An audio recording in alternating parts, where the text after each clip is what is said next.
सभी बच्चों को सुप्रभात नमस्कार। और मैं Rupnarayan Sharma PCCP division resonance और 9th सीबीएसई पाठ्यक्रम के अनुसार आज हम पढ़ने जा रहे हैं डॉक्टर यशपाल जी द्वारा रचित दुख का अधिकार। तो दुख का अधिकार पढ़ने से पहले हमें इनके जीवन परिचय के बारे में पढ़ लेना चाहिए, क्योंकि जिस महापुरुष ने दुख का अधिकार पाठ लिखा है, एक मानवीय संवेदनाओं से भरपूर जुड़ा हुआ पाठ लिखा है। पहले उनके बारे में पढ़ना हमारा बहुत जरूरी है। देखते हैं कि यशपाल, तो डॉक्टर यशपाल जी का जन्म फिरोजपुर छावनी में सन 1903 में हुआ। इन्होंने आरंभिक शिक्षा स्थानीय जहां पर ये रहे वहीं के आसपास के स्कूल में, और उच्च शिक्षा के लिए इनको कहां जाना पड़ा? लाहौर में जाना पड़ा, और वहां पर उन्होंने लाहौर में शिक्षा पाई। यशपाल जी विद्यार्थी काल से ही क्रांतिकारी गतिविधियों, बेटे उस समय हालात ये थे कि हम अंग्रेजों के गुलाम बने हुए थे, उस गुलामी की बेड़ियों को काटने का, उनको हटाने का प्रयास इन्होंने उस गतिविधियों में ये जुड़े। अमर शहीद, देखो आप, अमर शहीद भगत सिंह आदि के साथ मिलकर के इन्होंने भारतीय स्वतंत्रता आंदोलन में भाग लिया, बढ़ चढ़ करके भाग लिया, इसमें कोई दोहराई नहीं है। फिर इनकी कृतियां कौन कौन सी है साहब? इनकी भारतीय स्वतंत्रता आंदोलन से जुड़ी हुई कृतियां ही इन्होंने लिखी।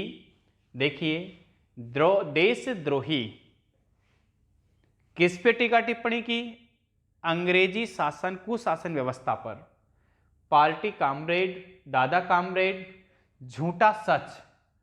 बेटे इनका झूठा सच जो कहानी, जो कृति है, वह इतनी झूठा सच एक उपन्यास जो इतना प्रसिद्ध है कि इनकी कीर्ति का आधार स्तंभ, जिसको हम मानते हैं कि पूरे भारत में यशपाल जी को किस उपन्यास से जानते हैं, तो यशपाल जी को झूठा सच के नाम से ही जानते हैं। मेरी तेरी, उसके बाद ये सभी उपन्यास है। फिर ज्ञानदान, तर्क का तूफान, पिंजड़े की उड़ान, फूलों का कुर्ता, उत्तराधिकारी, ये सभी क्या है? कहानी संग्रह है। सेवालोकन इनकी आत्मकथा है। और यहाँ पर देखो, एक बहुत बड़ी बात है कि हिंदुस्तान में प्रत्येक वर्ष एक सर्वश्रेष्ठ साहित्यकार को दिया जाने वाला पुरस्कार कौन सा पुरस्कार है? हिंदी साहित्य अकादमी पुरस्कार, जो इनको भी किसी वर्ष के लिए दिया गया था। कौन सी रचना के लिए? मेरी तेरी, उसकी बात के लिए इनको कौन सा पुरस्कार मिला? साहित्य अकादमी पुरस्कार से इनको नवाजा गया है। यशपाल जी की कहानियों में कथा रस सर्वत्र मिलता है, यानी कहानियां लिखी लेकिन एक कथा के रूप में लिखी, जिनको पढ़ करके, जिनको सुन करके मर्म स्पर्शी कहानियां इनकी रही है, जिसमें क्या क्या मिलता है? वर्ग संघर्ष, जाति पाति का संघर्ष किस तरह से चला, मनोविश्लेषणात्मक, मन को छूने वाली, और पेना व्यंग्य यानी दूसरों पर तिरछा व्यंग्य करने वाली इनकी कहानियां की विशेषता रही है। यशपाल जी का मानना क्या है? देखो आप, डॉक्टर यशपाल यह मानते हैं क्या कि समाज को उन्नत बनाने का एक ही रास्ता है। क्या मानते हैं? कि इस समाज को यदि उन्नत बनाया जा सकता है तो किस रास्ते से? सामाजिक समानता के साथ साथ क्या होना चाहिए? आर्थिक समानता। बेटे आज इस परिवेश को देखते हैं तो हमें ऐसा लगने लगा है कि पहले पुराने समय में, आज से 400-500 वर्षों पहले तो जातिगत समानताएं, असमानताएं थी, लेकिन आज आर्थिक असमानता समाज में व्याप्त है। कैसे आज जातिवाद का तो अंत हो चुका है, लेकिन अमीरी गरीबी का जो अंतराल है वो बहुत ही ज़्यादा बढ़ने लगा है। क्या कहते हैं कि यशपाल जी ने अपनी रचनाओं में हिंदी के अलावा किसको, उर्दू और अंग्रेजी के शब्दों को बेहिचक प्रयोग किया है। यहां पर देखिए कहानी दुखाधिकार, उसका पाठ परिचय देखते हैं कि प्रस्तुत कहानी देश में फैले अंधविश्वासों, किससे जुड़ी हुई है कि देश में अंधविश्वास व्याप्त है। ऊंच नीच के भेदभाव को बेनकाब यानी उस पर्दे को हटाने का प्रयास किया है किसने, डॉक्टर यशपाल जी ने। यह बताती है कि दुख की अनुभूति सभी को समान रूप से होती है। किस रूप से होती है, दुख जब कोई परिवार में संकट आता है, चाहे आर्थिक संकट हो या मृत्यु का संकट हो, लेकिन दुख सभी को समान रूप से होता है।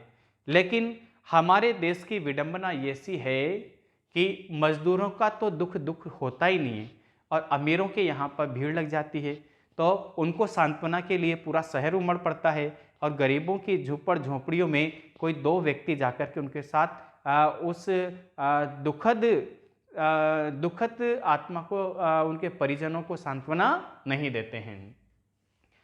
कहानी धनी लोगों की अमानवीयता, बिल्कुल मानवता जिसके अंदर नहीं है, और गरीबों की मजबूरी को भी पूरी गहराई से उजागर करती है। यह सही है क्या कि दुख सभी को तोड़ता है, बिल्कुल सही है साहब, कि दुख में मातम मनाना हर कोई चाहता है, लेकिन क्या होना चाहिए, मातम बनाने का एक समय होना चाहिए सभी के पास, जो समाज में किसी के पास है और किसी के पास नहीं है। बेटे, जिसको सुबह शाम की रोटी तक का पता नहीं है, यदि वह दुख को शोक करने के लिए 10-12 दिन निकाल देता है, तो उसके घर के तो सारे मर जाएंगे। तो देखो आप, दुख में मातम मनाना, हर दुख के क्षण में सामना होने के सब अवश्य हो जाते हैं, पर इस देश में ऐसे भी अभागे लोग हैं जिन्हें न तो दुख मनाने का अधिकार है और न उनको अवकाश है, न उनको कोई छुट्टी मिली हुई है। नेक्स्ट पेज देखते हैं, दुख का अधिकार। मैं आपको बता देना चाहता हूं कि एक गरीब से गरीब परिवार है, उस परिवार में एक बूढ़ी मां है, एक बालक है और उसकी बहू है और उनके नन्हे से 2 बच्चे हैं। अब परिवार का जो भार है वो पूरा बेटे के ऊपर है। बेटा ज़्यादा बड़ा नहीं है, 23 वर्ष का बेटा है जिसका नाम भगवाना है, और वह भगवाना ऐसे कोई बिजनेसमैन तो है नहीं। एक गांव के बाहर 1.5 बीघा का जमीन का छोटा सा टुकड़ा है, जिस पर मिट्टी खोद करके उसमें खरबूजे लगा देता है। कभी माँ फ्री होती है तो खरबूजे वह तोड़ लाता है, और कभी खुद सड़क के किनारे पर जाकर के बैठ जाता है, और कभी माँ सड़क के किनारे पर जाकर के बैठ जाती है। परिवार इस तरह से चल रहा था, आपसी मेलजोल था, सेवा भावी उसकी पत्नी थी जो पूरे परिवार को संभाल रही थी, नन्हे नन्हे से बच्चे थे, और था तो गरीब, था तो अभाव, लेकिन अभाव में भी प्रसन्नता थी। मिलजुल करके सुख और दुख को मिलजुल करके बांटते थे, अच्छा लगता था। लेकिन देखो, जब परिवार पर विपदा आती है तो क्या होता है। एक दिन क्या होता है कि सुबह अंधेरी बेला में, जब प्रातःकाल प्रकाश नहीं होता है, यानी भोर के समय, जब थोड़ा थोड़ा अंधेरा रहता है, थोड़ा थोड़ा उजियाला होता है, उस समय भगवाना क्या लेने जाता है? अपने खेत पर खरबूजे तोड़ने के लिए जाता है। और खेत के मेड़ पर एक सांप, काला सांप सोया हुआ होता है। जाकर के देखता है, क्या? अरे, उसका पैर अनायास ही उस सांप पर पड़ जाता है। सांप काला सांप था, कोबरा सांप था, बहुत जहरीला था। और सांप पर पैर पड़ने के बाद सांप छोड़ने वाला बिल्कुल भी नहीं है। वह उसके लिपट जाता है, उसको डस लेता है, वह जोर जोर से चिल्लाने लगता है, बचाओ बचाओ बचाओ बचाओ बचाओ। खेत के आसपास जितने भी लोग कृषि कार्य कर रहे थे, वह वहां पर आ जाते हैं और उसको उठा करके घर ले जाते हैं। ग्रामीण शिक्षा से जुड़े हुए लोग नहीं हैं, उनके अंदर अंधविश्वास और कुरीतियां उनके जन्म ले चुकी है। परिवार के किसी महाशय ने कह दिया, समाज के किसी व्यक्ति ने कह दिया कि हमारे गांव में एक तांत्रिक है और इस सांप के जहर को वह उतार देता है, निकाल देता है। तांत्रिक कुछ होता नहीं है, स्वार्थी तांत्रिक होता है, नाम है तांत्रिक का, और वह परिवार को लूटने का माध्यम उनका बन जाता है। तांत्रिक ने आकर के कहा कि पहले नाग देवता की पूजा करेंगे, इसके लिए हमें ऐसी ऐसी इतनी मात्रा में सामग्री चाहिए। उस समय बुढ़िया के पास कुछ भी नहीं था। बुढ़िया के पास कुछ भी नहीं था। जो घर में आटा, दाल, नमक, जो कुछ भी था, वह तांत्रिक लूट करके ले जाता है। भगवाना एक बार चुप हुआ, कितने ही प्रयास किए गए, लेकिन वह ठीक नहीं हुआ। उसने आंखें नहीं खोली। समाज के दो चार लोग आस पड़ोस के आकर के कहते हैं कि बुढ़िया, तुम्हारा बेटा तो मर चुका है। वो रोते रोते बेहाल हो जाती है। थोड़ी देर के बाद कुछ लोग जाकर के उससे कहते हैं कि बुढ़िया, अरे इसको अंतिम संस्कार के लिए लेके जाएंगे, कफन तो लाओ। अब कफन कहाँ से लाए? पैसे तो थे ही नहीं। आटा दाल थी, उसको तांत्रिक ले गया। उन्होंने कहा कि बुढ़िया, हमारे हिंदू संस्कृति में ऐसी परंपरा है, तो हिंदू संस्कृति में ऐसी मान्यता है कि बिना कफन के अंतिम संस्कार नहीं होता। और ये ऐसी परंपराएं किसने बनाई? संपन्न लोगों ने बनाई।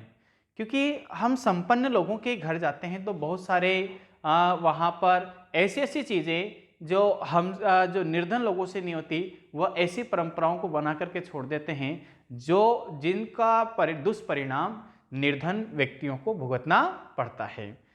तो बुढ़िया के हाथों में थोड़े बहुत छेनी कंगना थे, तो समाज के लोगों ने उन छेनी कंगनाओं को बेच करके और कफन लाए और अंतिम संस्कार किया। अब वहां पर देखा, अंतिम संस्कार के बाद जब लौटे तो जो बुढ़िया की जो बहू है, उसको रो रो कर के इतना बुरा हाल कि उसका जो शरीर है बुखार से तवे की तरह तप रहा था। जैसे तैसे रात गुजारी।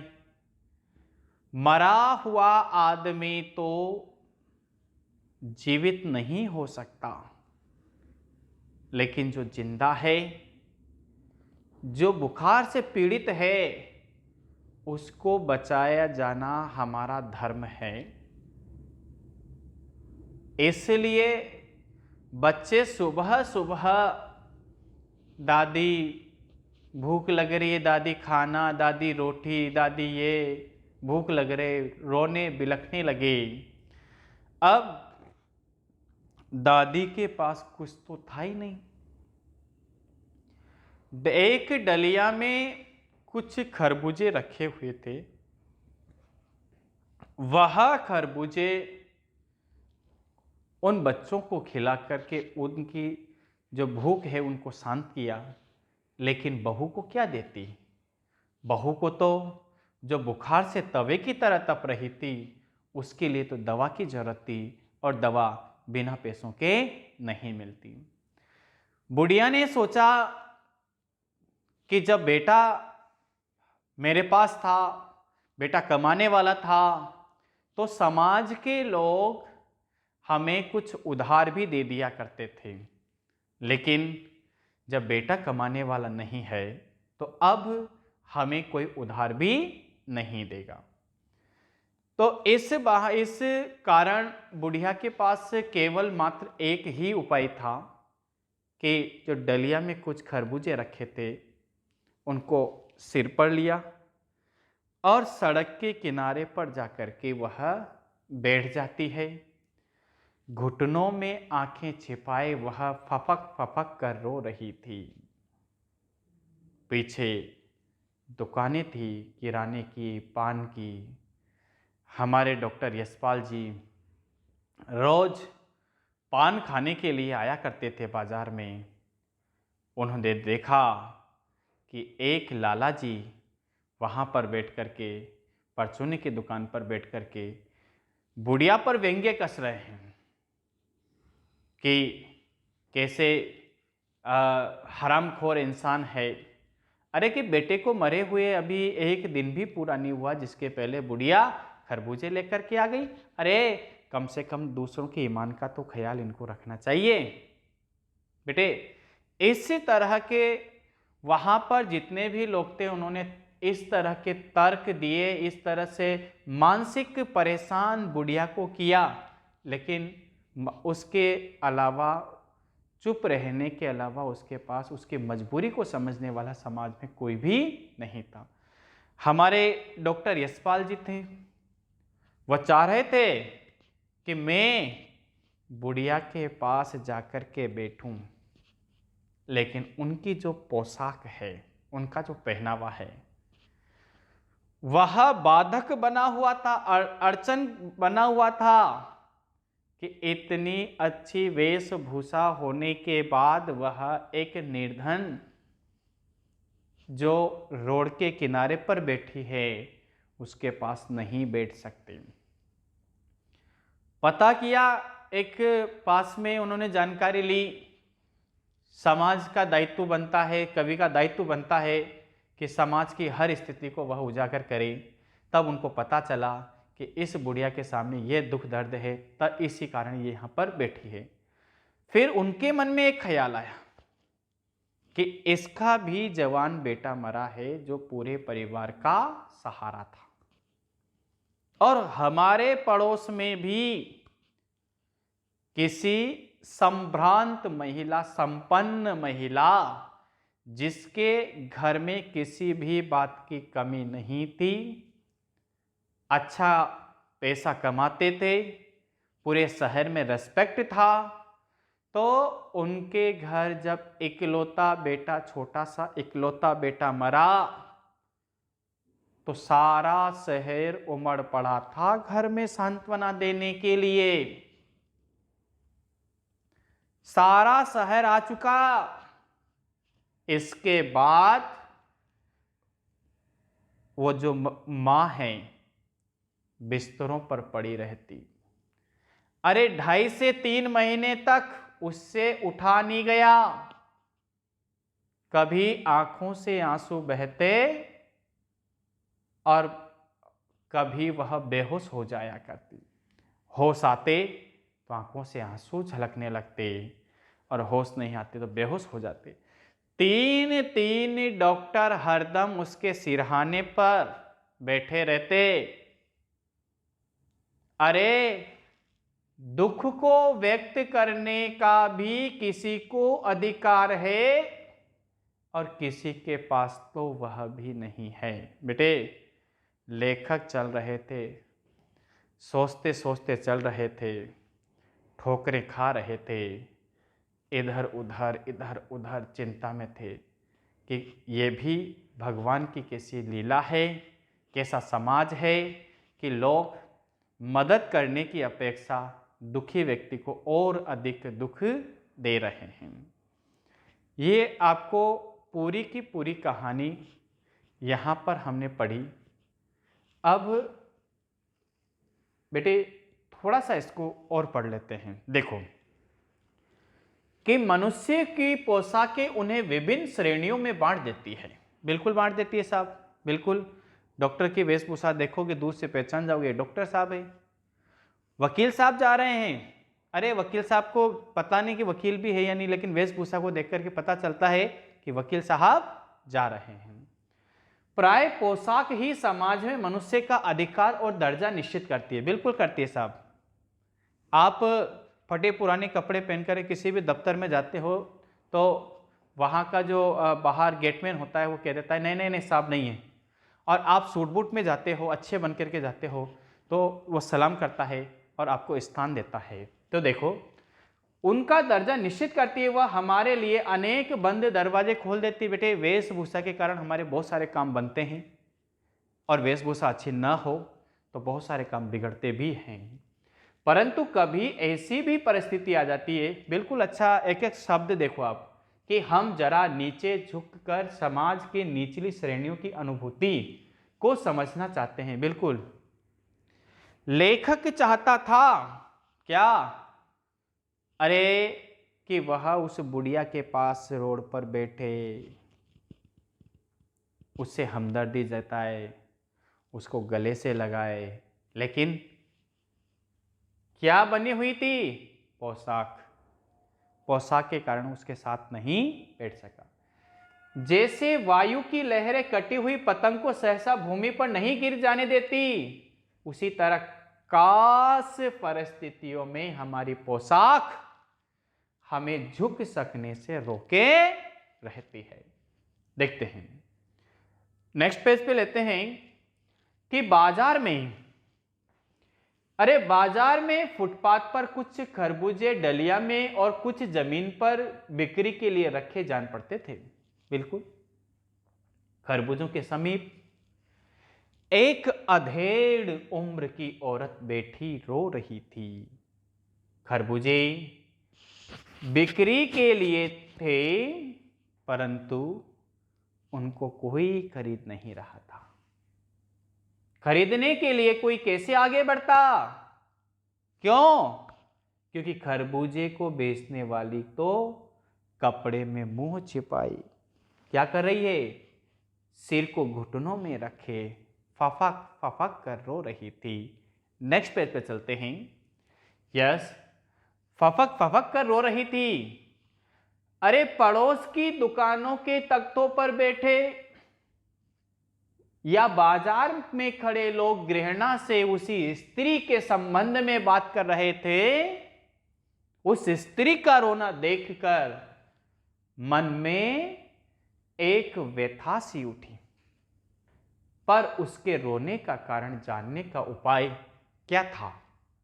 फुटपाथ पर उसके समीप बैठ सकने में मेरी पोशाक ही क्या बनी हुई थी, व्यवधान बन खड़ी हो गई। व्यवधान यानी रुकावट। एक आदमी ने, पीछे जो आदमी है, देखो बेटे समाज का रवैया देखो। आप कहते हो समाज बहुत अच्छा है, मनुष्य सामाजिक प्राणी है, दुनिया भर की बातें करते हो। यहां पे देखो आप, समाज धनवानों के लिए है, निर्धनों के लिए नहीं है। निर्धनों के लिए तो अपमानित है। देखो आप, एक आदमी ने गृहणा से एक तरफ थूकते हुए कहा, क्या, अरे क्या जमाना है, जवान लड़की को मरे पूरा दिन भी नहीं हुआ, ये बेहया दुकान लगा करके बैठी है। दूसरा क्या कहता है, चलो एक आदमी खराब हो सकता है, दूसरे देखो बेटे, दूसरे साहब अपनी दाढ़ी खुजलाते हुए कह रहे थे क्या, अरे जैसी नीयत होती है अल्लाह भी वैसी ही बरकत देता है, यानी इनकी नियति ऐसी थी वैसी इनकी दशा करती। सामने तीसरा व्यक्ति और देखो आप, सामने के फुटपाथ पर खड़े एक आदमी ने दिया सिलाई की तिल्ली से कान खुजलाते हुए कहा, क्या कहा, अरे इन लोगों का क्या है, ये कमीने लोग रोटी के टुकड़ों पर जान देते हैं, इनके लिए बेटा बेटी कसम लुगाई धर्म ईमान सब रोटी के टुकड़े हैं। तीसरा व्यक्ति हो गया। चौथा देखो, परचून की दुकान पर बैठे लाला जी ने कहा, क्या कहा, अरे भाई उनके लिए मरे जिए का कोई मतलब ना हो, पर दूसरे के ईमान धर्म का तो ख्याल करना चाहिए। बिल्कुल, जवान बेटे के मरने पर 13 दिन का सूतक होता है। सूतक से मैं आपको ये समझाता हूँ कि हमारा जो परिवार है अपवित्र होता है 10-12 दिन के लिए, और वह यहाँ सड़क पर बाजार में आकर खरबूजे बेचने बैठ गई। अरे हजारों आदमी आते जाते हैं, कोई क्या जानता है कि इसके घर में सूतक है, कोई इसके खरबूजे खा ले तो उसका तो ईमान धर्म ही कैसे रहेगा। अरे क्या अंधेर है, किसने कहा, लाला जी ने। लेखक के मन में एक प्रश्न था कि ये सारे ऐसे कह रहे हैं, इसका रीजन क्या है, कारण क्या है। पास पड़ोस की दुकान से पूछने पर पता लगा, किसको, लेखक को, कि उसका, किसका, बुढ़िया का 23 बरस का जवान लड़का था, घर में उसकी बहू और पोता पोती हैं। लड़का शहर के पास 1.5 बीघा भर जमीन में कचियारी करके परिवार का निर्वाह करता था। खरबूजों की डलिया बाजार में पहुंचाकर कभी लड़का स्वयं सौदे के पास बैठ जाता, कभी मां बैठ जाती। लड़का परसों सुबह मुंह अंधेरे बेलों में से पके खरबूजे चुन रहा था। गीली मेड़ की तरावट में विश्राम करते हुए एक सांप पर लड़के का पैर पड़ गया। सांप ने उसको क्या किया, डस लिया। नेक्स्ट पेज पे चलते हैं। लड़के की बुढ़िया मां बावली होकर के ओझा, ओझा यानी तांत्रिक, को बुला लाई। झाड़ना फूंकना हुआ, नाग देवता की पूजा हुई। पूजा के लिए दान दक्षिणा चाहिए। घर में जो कुछ आटा, नेक्स्ट पेज, घर में जो कुछ आटा अनाज था दान दक्षिणा में उठ गया। मां, बहू और बच्चे भगवाना से लिपट लिपट कर रोए, पर भगवाना जो एक दफे चुप हुआ, दफे यानी बार, तो फिर न बोला। सर्प के विष से उसका सब बदन काला पड़ गया। अरे जिंदा आदमी नंगा भी रह सकता है, परंतु मुर्दे को नंगा कैसे विदा किया जाए। उसके लिए तो बाजार की दुकान से नया कपड़ा लाना ही होगा, चाहे उसके लिए मां के हाथों के छन्नी कंगना ही क्यों न बिक जाए। भगवाना परलोक चला गया। घर में जो कुछ चूनी बूसी थी सो उसे विदा करने में चली गई। अरे बाप नहीं रहा तो क्या, बेटे एक एक शब्द बहुत कीमती है। अरे बाप नहीं रहा तो क्या, उसके बच्चे क्या के बेटे, बाप से क्या मतलब, उनको तो नादान है, वो तो खेल रहे हैं, वो तो कूद रहे हैं। लड़के सुबह उठते ही भूख से बिलबिलाने लगे।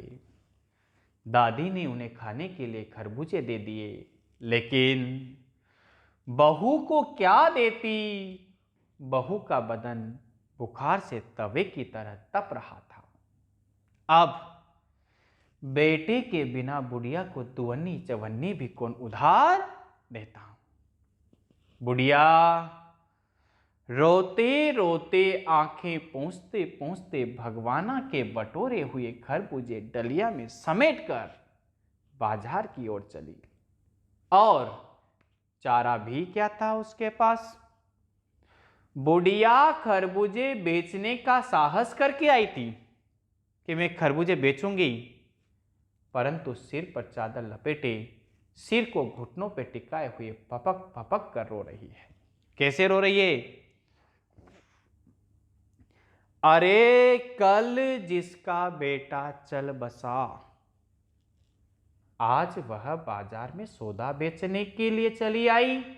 हाय रे पत्थर दिल। दिल कैसा है उसका, पत्थर का। उस पुत्र वियोगिनी के दुख का अंदाजा लगाने के लिए क्या किया, पिछले साल अपने पड़ोस के पुत्र की मृत्यु के दुखी माता की बात सोचने लगा कि हमारे पड़ोस में जो संपन्न परिवार था, धनी परिवार था, उनके भी इकलौता बेटा था और उसकी भी मृत्यु हुई थी। वह संभ्रांत महिला, यानी किसी भी तरह से स्वस्थ, हर आर्थिक जो भी है सब ओर से संपन्न, पुत्र की मृत्यु के 2.5 मास तक पलंग से उठ न सकी थी। उन्हें 15-15 मिनट बाद पुत्र वियोग से मूर्छा आ जाती थी और मूर्छा न आने की अवस्था में आंखों से आंसू नहीं रुक सकते थे।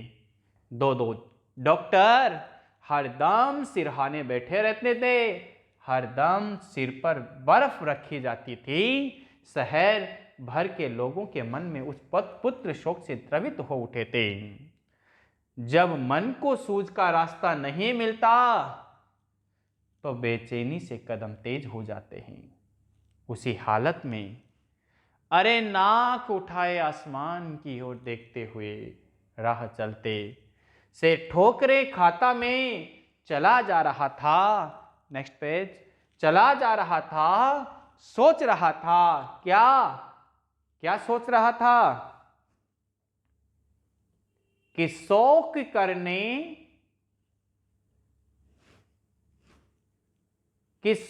करने गम मनाने के लिए भी क्या चाहिए, सहूलियत चाहिए, और दुखी होने का भी एक अधिकार है। सभी बच्चों को आज के लिए बहुत बहुत धन्यवाद।